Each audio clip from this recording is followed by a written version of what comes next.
بطاقم تحكيم دولي بقيادة هيثم القصعي. لوحة فنية لا ترسم نفسها، بل هناك جمهور يبدع ويتفنن في رسمها مستعينا بريشة الإبداع والخلق والسحر والعشق. نحن يا سادة يا من تشاهدنا وتتابعنا عبر قنوات الكأس الرياضية في ملعب الطيب الميري بصفاقس، وفي ذات اللحظة إشارة بداية المباراة. الأسماء الأساسية بالنسبة للترجي ضيف صفاقس اليوم معز بن من كينغسلي سكري، المستند من ماهر الحناشي. ترجع الكرة ترجية، المحاولة قريب حكم المباراة هيثم القصعي، والمخالفة على الجزائري ولد باران يوسف البلايلي من الظهير الأيمن. حمزة المثلوثي الذي غاب عن قائمة المنتخب التونسي الأخيرة لمباراتي إيران وكوستاريكا، تقريبا لم يغب من 2014. المثلوثي مع مختلف المدربين الذين أشرفوا على تدريب نسور قرطاج، وغاب في التربص الأخير. وكرة ملعوبة للترجي من خلال هذه الكرة الثابتة. يوسف البلايلي البحث عن المباغتة، إيقاف مباراة الاتحاد رياض المنستيري، وقع إلغاء الهدف واعتبار المكشخة رابحة جزائيا بهدفين مقابل 0. كرة ملعوبة لنادي الصفاقسي من المرزوق، يرفع كرة طويلة، المحاولة ماهر الحناشي، الكرة الأولى خطيرة، جول! والكرة في المباراة تضيع بكيفية غريبة للنادي الرياضي الصفاقسي. تعكس الهجمة للترجي. أنيس البدري من جهة اليمين، يحاول أنيس البدري، وخالد بن يحيى يعرف صعوبة هذه المباراة وقيمتها خاصة من الجانب النفسي ولا معنوي بهذه الكرة. لمسة كانت من علي المرزوقي، خطأ كبير من حسين الربيع. الحناشي لاسيست ممتازة. في انتظار مصادقة المكتب التنفيذي للكاف عن مشروع ومقترح الترفيع في أندية دوري أبطال أفريقيا. هذه كرة ومحاولة للترجي والتدخل من رامي الجريدي. يعرض الترجي على كرة حسام بن علي من غيره. أنيس البدري هو الذي قاد الهجمة الأخيرة بالنسبة للترجي. أنيس البدري الأكسجين بالنسبة للمكشخة في المباريات الأخيرة. البدري كان يظن نفسه أنه في موقع التسلل، تباطأ نوعا ما، وخروج جيد كان من الحارس رامي الجريدي. راميريز يتألق بهذه الكرة. هيثم القصعي 36 عام، قال خميسي ملقى على ارضيه الميدان. تعود الكره مره اخرى الى حمزه المثلوث يحاول الانطلاق النادي الصفاقسي. المثلوث يحاول الامر. حمزه التوزيع على مستوى القائم الثاني. المحاوله الصفاقسيه كانت من علي المرزوقي، والتدخل على سمح الدربالي في العمليه الاخيره. الدربالي هنا والخنيسي هناك، والثنائي ساقط على ارضيه الميدان. من كان يظن الحيل امام الاتحاد المنستيري الملعب القابسي والنجم الساحلي، ولا فريق في صفاقس تمكن من تسجيل هدفين. 4-10 فرق وصلوا لمرمى السي اس اس. مستقبل قابس الملعب التونسي من ركلتي جزاء النادي المنزرتي والنجم الساحلي. وفي الطيب الميري يعني باعداد مميزه بالنسبه لنادي صفاقسي هجوميا ودفاعيا. في المقابله الترجي ب9 مباريات خارج العاصمه بعيدا عن اولمبي المنزه ودره رادس، ولا هزيمه ولا خساره. بأسوأ الحالات يعود بنقطه التعادل، 5 ربح و4 تعادل، 19 نقطه من اصل 27. عوده كانت من التسلل لعلي المرزوقي. خبرة لاعبي المكشخة والتعامل بشكل تكتيكي جيد في التنقلات رغم الغيابات العديدة والتغييرات في كل مباراة، خاصة في محور الدفاع. هذه من سمات الأندية الكبيرة وقوتها.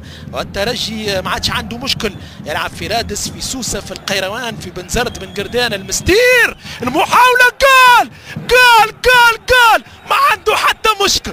الترجي ما عنده حتى مشكل، يسجل في الطيب الميري. طه ياسين الخنيسي، طه ياسين جول. افتتاح النتيجة للترجي. أي هفوة واي ارتباك من دفاع النادي الرياضي الصفاقسي. المباغتة والتفاعل من بعض انصار وعشاق الترجي المتواجدون في ملعب الطيب الميري. هذه الكرة والمحاولة والتصويبة، مباغتة أرضية قوية. كرة ضربت في ياسين مرياح، مباغتة كانت للحارس رامي الجريدي. الترجي في طريقه للبطولة مع خليل شمام يلعب كرة اللمسة البينية. سعد بقير من جديد الى فرانك كوم، كره ملعوبه الى سامح الدربالي، دربالي حول التوزيع، التدخل موجود من ياسين مرياح. تعود الكره مره اخرى، كيف سيتصرف النادي الصفاقسي مع هذا التاخر في النتيجه؟ وهذه كره اخرى ومحاوله للترجي في الباكس، سعد بقير الثاني، لا جول جول جول جول جول جول جول جول. بقير يا خطير، سعد بقير، سعد الترجي بهدف ثاني في الاعداد، الهدف الثاني بالنسبة للترجي الرياضي التونسي. الترجي قوي، الترجي اسماء، الترجي مخيف، الترجي مرعب، الترجي ارقام، الترجي تاريخ، والترجي لا يوقفه شيء. يريد البطولة ان تخضع له هذا الموسم للمرة 78، ويلقى الحل في تصويبة سعد بقير للسريع. كرة باغت رامي الجريدي، 2-0. الترجي اليوم ملك الحلول بعد طه ياسين الخنيسي. سعد بقير، اي بدايه واي رده فعل. لحظات الوصول في اسرع وقت ممكن لمرمى معز بن شريفيه. حمزه المثلوثي لتنفيذ الكره الثابته، معز بن شريفيه، وكره ملعوبه سهله كانت لحارس الترجي. اليوم هي المباراة 124 بين الصفاقسي والترجي في أجندة ودفاتر البطولة المحترفة الأولى التونسية. 123 ماتش في الماضي، الغلبة ترجية عاصمية، 56 انتصار، 42 تعادل، والبقية وعددها 25 كانت صفاقسية. تفوق ساحق للترجي في المواجهات المباشرة أمام نادي صفاقسي، والتفوق هذا والسيطرة هذه الحمراء والصفراء لا تقتصر فقط على كرة ملعوبة من جديد. محاولة من ياسين مرياح سكري يعود بالكرة، ياسين مرياح إلى إيدو يطلب كرة على اليسار، أشرف الزواغي حاول التوزيع، كرة ملعوبة المرزوقي، جول! على المرزوقي يضيع كرة هدف العودة في المباراة في تايمينج جيد بالنسبة للنادي الصفاقسي. كرة أخرى تقريبا هذه ثالث كرة بنفس هذه الكيفية، العرضيات هربت على خليل شمام، شاد قدام على المرزوقي، وكرة أخرى تضيع. ضاعت الأولى لحسام بن علي، والثانية على إيدو، والثالثة على المرزوقي، والخليسي في كرة كرة هدف الثالث يقضي نهائيا على مباراة الكو، يضيع من طه ياسين الخنيسي. هجمة بهجمة ولا مخالفة للنادي الرياضي الصفاقسي، الكرة الثابتة ولا محاولة، هذا فراس شوات، المهاجم البديل لكينغسلي إيدو، وكذلك حسام اللواتي يلعب اوراقه على مستوى التنشيط الهجومي وكذلك على مستوى الخط الأمامي. هذه الإعادة بالنسبة للكرة الأخيرة بين سامح الدربالي وعلى المرزوقي في البلانتي في ركلة الجزاء. زاوية الرؤية كانت واضحة بالنسبة للحكم هيثم القزعي. ممكن لو تعاد الصورة من الخلف نزيدوا نتأكدوا فما لمس يعني دفع باليد من سامح الدربالي أو لا. المهم أنه قرار أستاذ التربية البدنية هيثم القزعي لا وجود لركلة جزاء المخالفة بالنسبة للنادي الصفاقسي. الجماهير يعني تضرب اللاعبين في صورة أخرى يعني من صور الملاعب التونسية، وتفاعل الجماهير وفرحتهم بهذه الكيفية، وهي إصابة يعني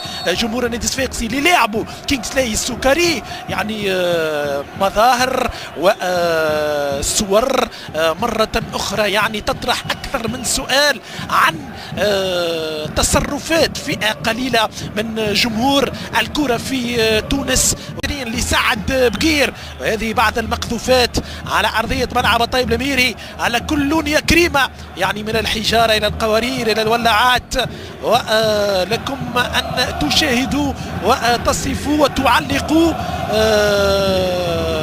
يعني، والصعوبات حتى ممكن للزملاء المصورين في تونس في ملعب طيب المهيري لالتقاط الصور والمتابعة، وأكيد يعني مجهود بدني كذلك كبير من السلطات الأمنية، والحجارة لا زالت تتهاتل على أرضية ملعب طيب المهيري بصفاقس. والله خسارة خسارة خسارة خسارة، يعني نشاهد ونتابع مثل هذه الصور في مباراة قمة، في مباراة كلاسيكو ممكن حتى. وفوز خالد بن يحيى 4 مباريات 9 نقاط 3 انتصارات ليتوال المستير والبقلاوة، وهزيمة امام الجار النادي الافريقي في الدربي. المقابل غازي الغرايري ثالث الاسماء الفنيه في قياده قلعه الاجداد نسخه 2017 2018 وبكره ثابته من اشرف الزواغي مرفوعه لكن بعيده. غازي الغرايري ثالث المدربين بعد البرتغالي جوزي داموتا، 9 مباريات لسعد الدريدي 10 مباريات، وغازي الغرايري في مباراتين 3 نقاط. هزيمه هنا بالطيب الامهيري امام ليتوال، واحد مطابقه للعسل. العمليات والكرات العرضيه وكرات مهدوره، والترجي نجاعه كبيره. كره من يوسف البلايلي، ترجع كره اخرى نستيمانيت، كريم العواثي، هيثم القسعي. قرار قاضي المباراه في العمليه الاخيره. هذه الكره خطا كان كبير من سمح الدربالي، كره تمهيد من علي المرزوقي في راس شوات يصوب، والكره تضرب في الكابيتانو خليل شمام. شمام مرة أخرى في المكان المناسب في تايمينج جيد. حمزة المثلوثي، حمزة يتقدم، كرة ملعوبة، جاسم الحمدوني وماهر حناشي يتكفل بالرفع الكرة. كوليبالي تدخل شمام، ترجع مرة أخرى كرة من جديد نادي صفاقسي، ضاغط لكن دون نجاعة، دون تجسيم، دون فرص سانحة للتهديف. الماكينة تنتج لكن لا تسجل ولا تستثمر. ترجع مرة أخرى كرة أخرى جديدة من نسيم هنيد. نادي صفاقسي يلعب في مناطق الترجي لكن الترجي ثابت والترجي واقف جيدا. كرة أخرى ماهر حناشي، لمسة إلى حمزة المثلوثي، يرفع كرة حمزة المثلوثي على المرزوقي، الكونترول والتدخل من سمح الدربالي بلاعبين. كرة كوليبالي تضرب في جويني، ترجع مرة أخرى صفاقسية، اللمسة من جاسم الحمدوني إلى حمزة المثلوثي، الضغط من تاع ياسين الخنيسي، الكرة تبقى في الميدان ملعوبة إلى ماهر الحناشي. حناشي لمسة، حاول يعكس الهجمة، كرة كانت سريعة. المحاولة الأخيرة لنادي الصفاقسي، عودة من خليل شمام، التدخل الأخير والكرة في الركنية. الركنية يعني الأولى تقريبا هذا الشوط الثاني بالنسبة للنادي الرياضي الصفاقسي قبل 10 دقائق لعب على نهاية المباراة. صعوبات النادي الصفاقسي تتواصل رغم التغييرات بالنسبة للكوتش غازي الغرايري، وكرة ملعوبة من الركنية، المحاولة والترجي ارتباك في الدفاع، المطالبة بضربة الجزاء، يطلب اللعب حكم المباراة والقاضي هيثم القسعي. وتعود مرة أخرى المقذوفات على عرضية الميدان احتجاجا على الحكم الدولي هيثم القسعي. كرة ملعوبة من جديد، المحاولة التغطية، الصغير ياخذ الكرة، حاول يسرع بهجمة جديدة للترجي. يوسف البلايلي 4 ضد 2، البلايلي الصغير، الجويني في المنتومان، الجويني حاول يدخل للمنطقة، هيثم الجويني اللمسة، الاسيست، التدخل من دفاع النادي الصفاقسي. هجمة سريعة مثالية للترجي، يكبر عدد ممكن 4 ضد 2. هذه الكرة الأخيرة اللي طالب فيها النادي الصفاقسي بضربة الجزاء، لمسة الكرة لا يعني على العرقلة بالنسبة لفراس شوات. الكرة الأخيرة